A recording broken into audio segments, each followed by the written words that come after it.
Ağladım senle bir güldüm. Derdim olan zaman senden öldüm. Kardeş bir ağır yük taşıyıram, ama sensiz yaşayıram, seninle birgə öldüm. Gittin atamın yanına ay kardeş, əbrümüz olub iki yoldaş, görmezdim sizi belə kar. Aldı məndən səninə tez əcəl qardaş, gələ bilsən cəhanə bir də gəl qardaş.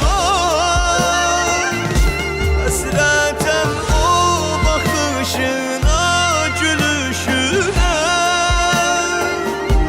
yola baxsam mənə bir yol gözəl qardaş. Aldı məndən səninə tez əcəl qardaş, gələ bilsən cəhanə bir də gəl qardaş.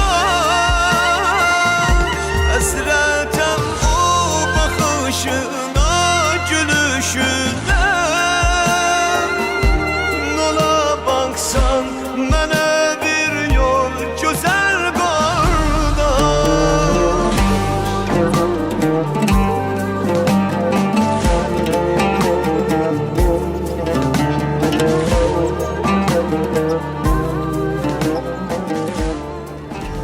Mən indi anladım sirdaşsız, Hüseynimi yar yoldaşsız, nə çəkib tək tənha qardaşsız. Sevirib öz bu dünyaya, gedibsən üzü qubaya, qonaq ol anamız Zəhraya.